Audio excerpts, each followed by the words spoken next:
Alright folks, this makes the 6th time I've tried to film this video because my phone's being stupid. Target. You're right though, I'm not going to crank rounds off in my shop. That would be a bad idea. So what might that be for? This is my gun hand. So what's this? Second gun? No. Taser Pulse. Not a firearm, YouTube. So, what is the Taser Pulse? It's a less than lethal conducted energy weapon based on the taser models used by law enforcement personnel, but much smaller, much lighter, and set up for the private citizen. And I really like this unit. In the spirit of full disclosure, I am actively pursuing a working relationship with Taser right now. All right, I sent an application to be a brand ambassador for them earlier today, but I have obviously not heard anything back from it yet. So as of right now, I'm pursuing a relationship with them, but do not yet have one. Why am I pursuing a relationship with Taser? Because of this. I like this thing.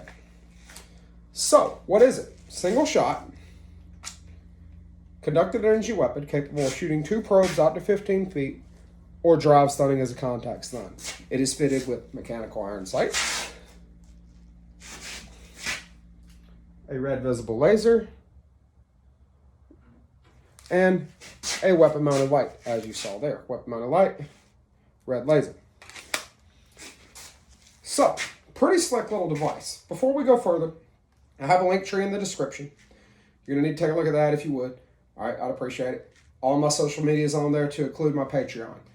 Guys, content like this is not cheap to make. All right, I paid a lot of money for this thing out of my pocket. It wasn't given to me. That's one of my rules. So if you want to see content on gear reviews, I've got to buy that gear. So if you want to contribute and help make that happen, obviously I'd appreciate it. If not, totally get it. But all that's in that link tree. So there's that. Now, as we continue on with this, we need to talk about why. Because not every problem requires a deadly force solution. And if all you have is a hammer, everything starts to look like a nail. This is a simple solution to not have a nail. Handles like a firearm. So when you get it, you got your cartridge. It's going to show up looking like this. Now, I dropped this cartridge earlier. This is my fault, not Taser's. Broke the electrode. So we're actually going to shoot this one later, see if it works. So you're going to want to push that out of this little plastic cover. It'll come out like so. You push these 2 buttons, line it up in there, you'll hear it click. Now you can drop it in, find a flat surface. I'm just going to use my table and push it in until it clicks. You can do that too, depending on what you want to do. To unload it, I like to reach under, push in, pull the unit away. For reloading, that might be I've deployed the unit, on safe, drop the old cartridge, go to a belt pouch, get a new one, same thing, go from underneath, on safe, re-engage if needed. All right, that is the downside. It is single shot. The newer law enforcement editions, the X2 and the 7, are twin shot. They've got 2. Also, with those, you could do a warning stun, warning arc rather, which is where I'm saying, hey, get back, you're going to get tased. And letting the whole world know that he's got a taser and he intends to use it. I've seen law enforcement officers when I was working clubs use that effectively to get crowds to disperse several times. Downside to that, with this unit, to make that happen, I draw it, take the cartridge off, maintain custody of it, start my drive stun, on safe, reload, and potentially take it off safe and get ready to re-engage if needs be. All right. Me personally, I just drop the damn thing and go to another force option. This is another product I'll be doing a review on actually next week, compared to the full-size version of that I carry. That's an ASP Protector Series concealable 16-inch baton. But back to the Taser. So, obviously your cartridge is important. All right, cartridge, I'm going to take that out for just general safety. To get to my battery, because this is entirely dependent on a battery, I'm going to take this little piece back here, on the heel of the butt. I'm going to give it a little push. It'll pop off, slide it out. Maintain care, custody, control that. Tip it over, give it a little shake. You see my battery connector. Make sure that's connected good. Push that back in. Lock that back in place. Since it is dependent on the battery, you need a way to check your battery. So when you remove the weapon's safety, it powers up, activates the weapon light and the laser, right? Don't know how to target. And you get this green lit up Taser logo. If it's yellow, you need to change your battery. Now, according to Taser, the batteries are good for 2 years. I went ahead and bought a spare because I intend to spark test using the warning arc or drive stun feature. I intend to do that quite a few times. I knew I was going to shoot it at least twice. So, yeah.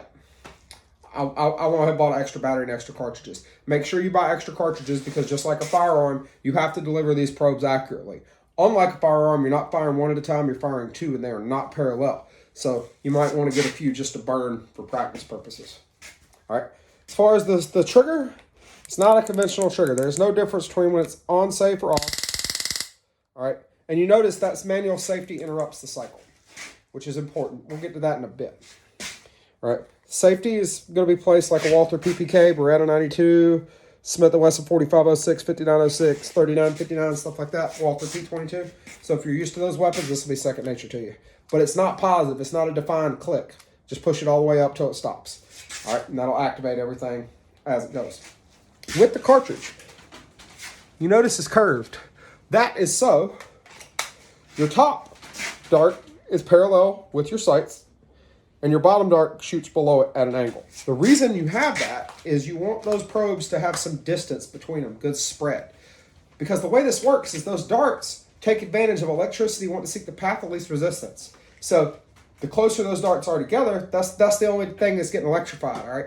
And that doesn't cause good neuromuscular incapacitation. The Taser calls it. Basically, it's a big-ass muscle spasm that hurts like a motherfucker and causes you to fall over, all right? So you want them to spread apart. Now, when that happens, and you decide I'm ready to fire, take the weapon off safe, put your sights on the target, whether that be the laser or the irons, and you activate the unit. That electricity jumps from this electrode right here and this electrode right here to this electrode and this electrode. Fire the gas cartridge, which launches two probes, which are straightened fish hooks with a small weight and a 15-foot wire attached to it. You can get longer wires in the law enforcement model, but for the Pulse, it's only 15 feet. Reaches out there, those probes stick into the target's flesh and transmit that electricity. Now their body is the path of least resistance. Transmits that electricity through the body, causes a muscle spasm, they fall over. Now, this thing is unique. And remember that warning arc we were talking about a second ago? If maybe you're reloading, maybe your cartridge just didn't function, right? You pulled the trigger and nothing happened. You got a bad cartridge. How often does that happen? I don't know, but I know it's mechanical and it can. You could very easily activate the unit, touch this device forward, and activate this lightning right here, which we refer to as a drive stun.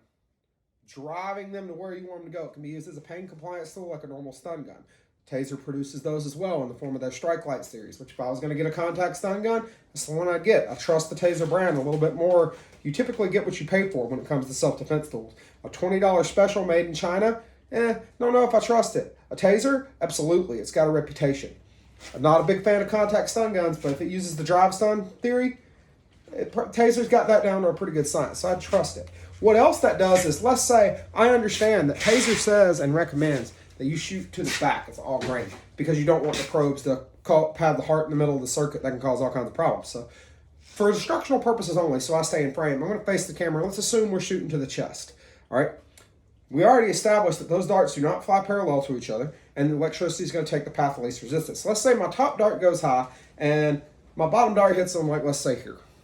Well, I don't have a good connection. I'm not going to get anything. Now I have to close that gap, and I can put that drive stun arrow, which I can use with the cartridge affixed. It's just going to fire the probes if I haven't fired them already. If I've already fired them, no problem. I'll touch the cartridge to their body in another place. You get it on the thigh, at the stomach, whatever.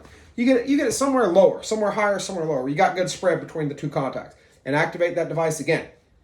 And it's going to work very, very well. So that's a drive stun failsafe or drive stun. They work very effectively. Obviously, you can use it as a warning arc if you need to. And I've personally seen that used very effectively more than once in the field. Some of the newer law enforcement units, the X2 and the 7, you do not have to take the cartridge off to do that, which I think is a great advantage in addition to the second shot capability of those devices. The problem is those devices are every bit the size of a service pistol. This is barely bigger than my hand, and it weighs less than this vape right here. This is a Geek Vape Aegis, one of the older ones. All right, it weighs less than that vape, which is a good thing.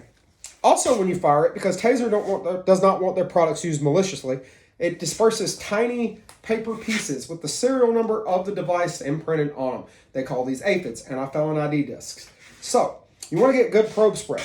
But before we actually shoot the device, we need to talk about carrying one. When I bought mine, I bought 2 Blade Tech holsters with it. One of them's outside the waistband on a Tech Lock. The other one's just inside the waistband holster because I've been carrying this as part of what I usually carry every day. It's not my everyday carry yet, but it has been this week because I want to give an honest evaluation on actually carrying it. After the first day of getting used to a holster where I don't usually have one, I haven't noticed it because it weighs nothing. All right, very simple. Right, Taser branded, made by Blade Tech. Right, ambidextrous. Like I said, I've got one with the Tech Lock, one with the IWB loops. As long as you're willing to change them over, you could necessarily just buy one holster and different belt attachments. It locks in with or without the cartridge. Clicks in very well. Quite positive retention. Moves around a little bit without the cartridge, but not much. Now, you notice I was carrying this on my left-hand side.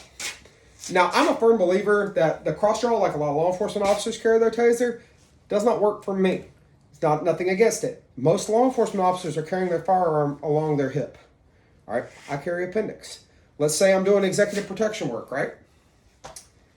This is my backup gun. This is my primary. So I don't want to accidentally think I'm reaching here and end up here and come out with a firearm when I mean to come out with a taser or vice versa. So I carry it for a straight draw on my left-hand side with my mags a little bit further forward. At least that's what I've been doing when I've been testing that theory this week. So far it's working out pretty well. I actually do plan the next gig I take. I plan on having this with me for that purpose.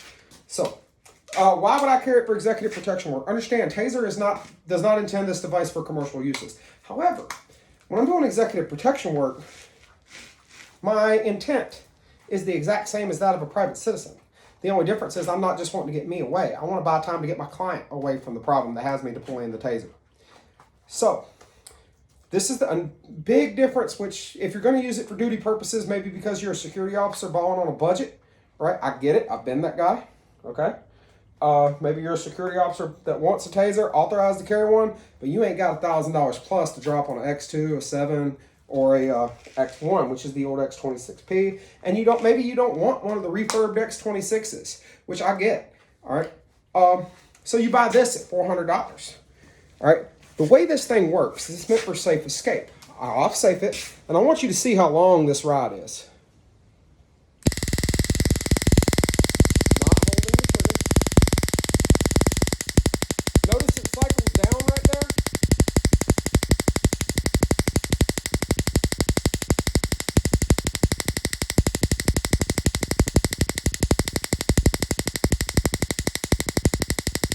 Stops briefly and hits it again. At a higher cycle rate, cycles down again.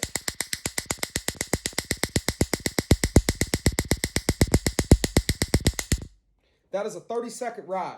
The way Taser intends this, I need it for self-defense. I draw it, activate it, place the weapon on the deck, and I get out of the way. For executive protection, that's exactly what I want.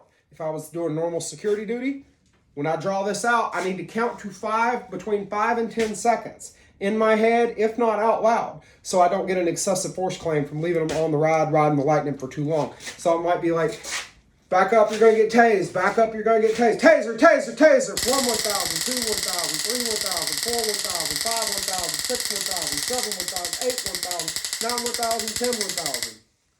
Now, to interrupt that cycle, you just place the weapon on safe.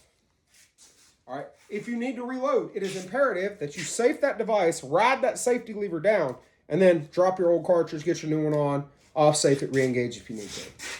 All right? Because if you get your finger anywhere near this gap right here, and it's active, you're going to know.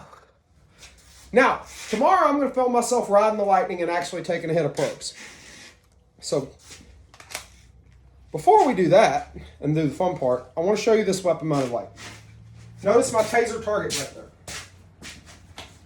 I just cut the lights off in my shop. Right? A little bit of ambient light. That's a 5 lumen low setting on a Streamlight macro stream. That's the 500 high.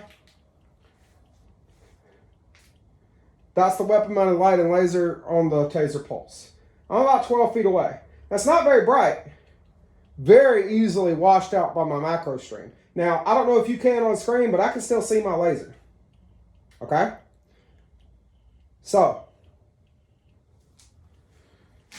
works for what I need to do. Now, before I fire the cartridge, we're going to take a walk. I'm going to take a walk over here to this target. No cartridge. This is conductive ink. All right? And I'm going to use this for instructional purposes only. A little awkward here. A drive stun. I make contact like so. Watch the electricity jump. See it jumping across that ink? That's a drive stun. Works very well. Ah, now my house smells, or my shop rather, smells like burnt ink. Let me get that target back in frame. Make sure I got a pair of pliers because I am going to demonstrate the drive stun failsafe. Cartridge loaded. Light laser. And the laser is fairly on with the iron sight. Taser, taser, taser. Good silence. The silence tells you it's actually working. It is riding. My target is riding the lightning. I don't want to get tangled up in those wires. You should be able to see the electricity darting across that conductive ink. And you notice my probe spread. At 12 feet, it's about a foot and a half or so. All right, now I'm going to cut the cycle of the unit off right there. Set that down because I do want to leave it connected for right now. And you notice on my floor, you've got these little paper discs that have very small, doubt you can see that, the serial number of the cartridge. Those are the aphids. Blast doors blew off, as expected. Right there. You heard that it was fairly loud when that gas cartridge ruptured. I don't know what type of gas it uses. It smelled weird as fuck. So, there's quite a few little aphids on. And better look at your probe spread. Okay, so now I've got the device on safe. And I'm going to set my phone down for a second. Take the cartridge off for safety reasons. And now we're going to show you the drive stun failsafe. So I'm going to go ahead. There's your probe. Right there. You see the cardboard in there. That's going to hurt when I get tagged with it later on. Not in this video, but when I get tagged with it later. So, get that out of the way right there. Now, set the phone down again. We're going to hook this cartridge back up. Activate the device. And you notice it's arcing across here. It is not getting a good connection at all. So, let's safe it. Go back to the target. We're going to go on the shoulder right here. Activate. And you notice now we have a much better connection. All right, that's your drive stun failsafe. But that requires me closing with the target. So, off safe. Cartridge removed. And that is the Taser Pulse. And I really like that. Now you see, I've had multiple arcs, full 30-second cycles, and a live firing, and I still have a good to go battery. And a device that weighs less than my vape. So, putting that back on here. You need to reload it. Well, because it's electrical, you do have to worry about static discharge. So you typically want to keep it in these little protective covers. You're just going to push it straight out. It'll roll out the side, just like so. Cartridge goes, make sure you're on safe. Cartridge goes in. And now, we are more than ready to go on about our business. Recoil, I didn't notice any. And you kind of felt the device shake a little bit. I'm going to head down here and pull this other probe while I'm thinking about it.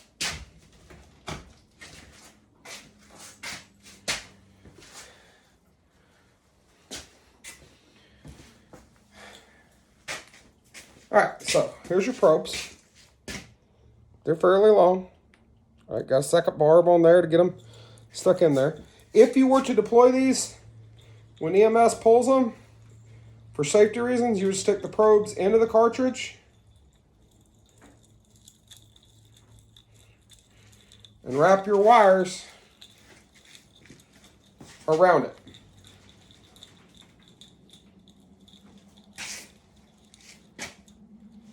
Like that.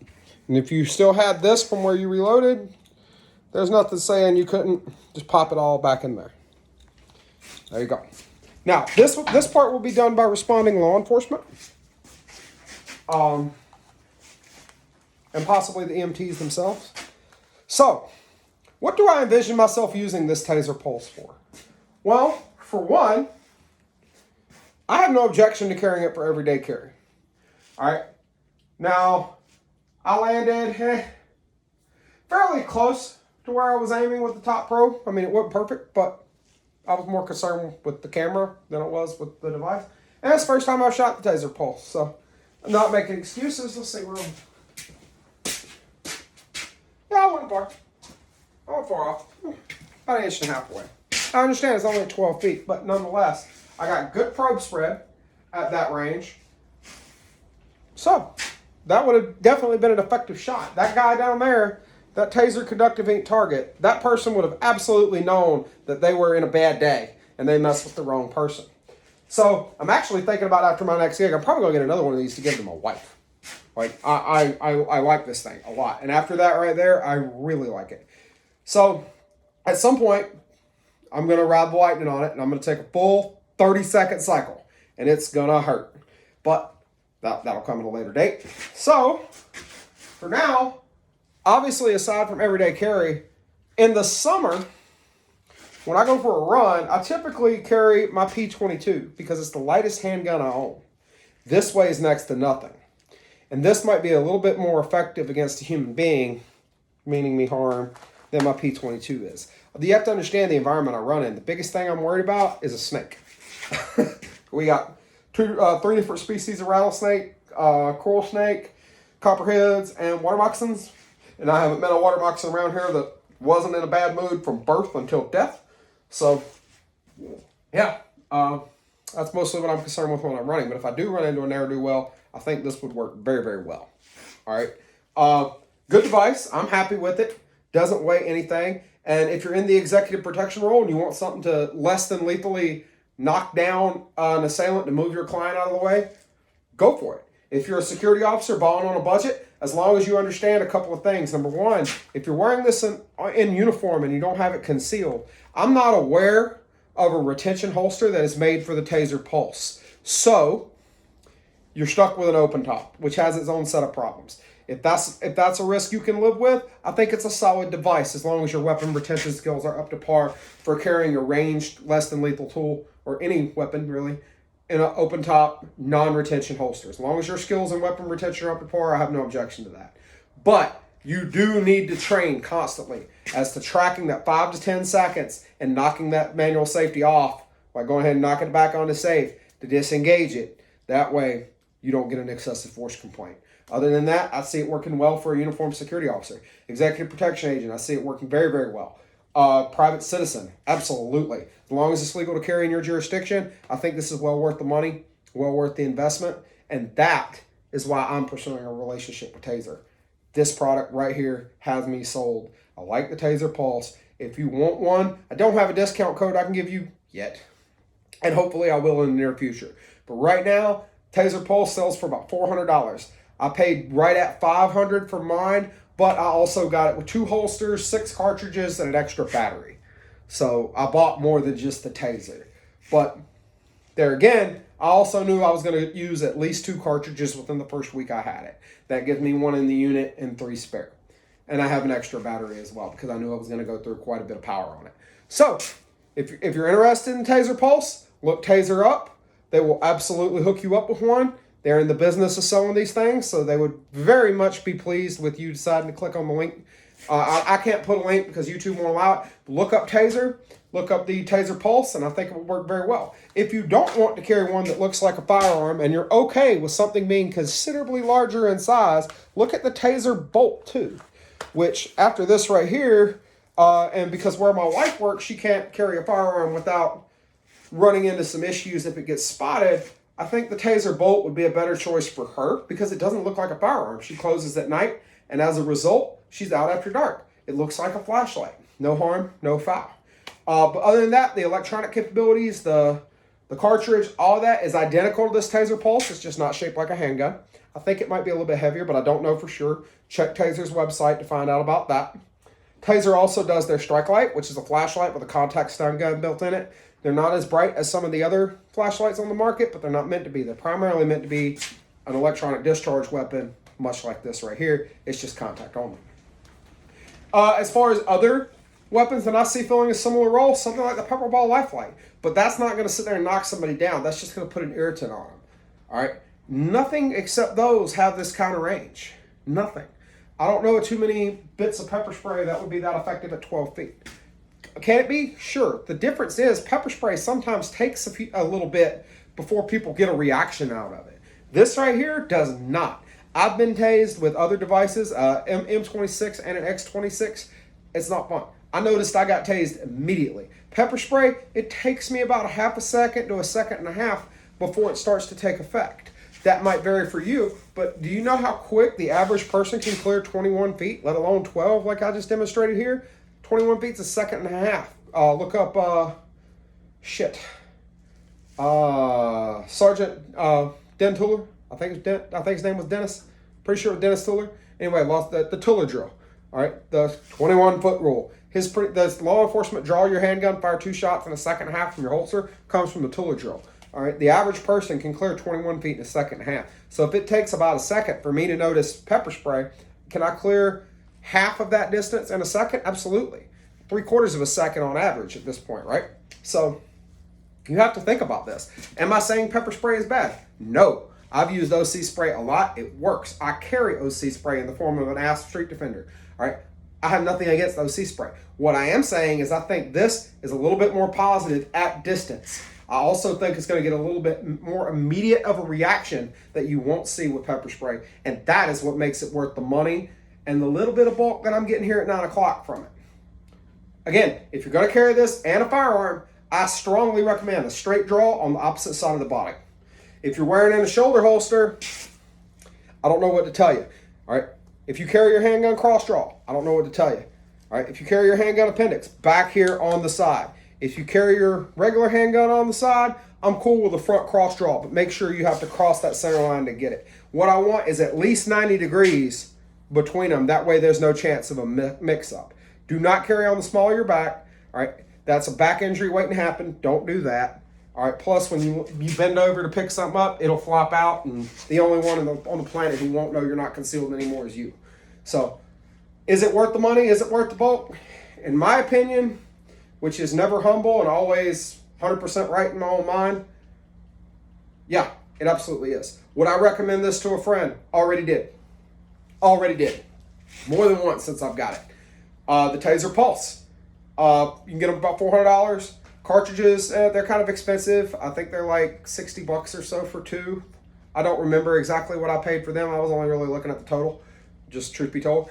The batteries are like 30. They're good for 2 years, but not a bad idea to have a spare on hand. All right. I like these Blade Tech holsters. I am probably going to move away from the Tech Lock. Nothing against the Tech Lock. They're great. It's just, I don't know. I haven't made my mind up on the Tech Lock itself yet. On this holster. Now, on other holsters, they're fine. On this one, I'm sure it will be fine. Maybe I just need to play with it more, so I'm kind of withholding judgment. But at most, I'll replace that belt attachment. But the soft loops, fucking great. So, my only complaints about the Taser Pulse. One, you can't help it. It's a trade-off for the size, but it's single shot when there are 2-shot models available. Obviously, I prefer capacity. That's why I went from a 45 to a 9 mil. All right. Yeah. Excuse me. But you're not going to get 2 cartridges in something this size. It's just not going to happen. And I accept that as a trade-off. Would I like a little bit brighter weapon light?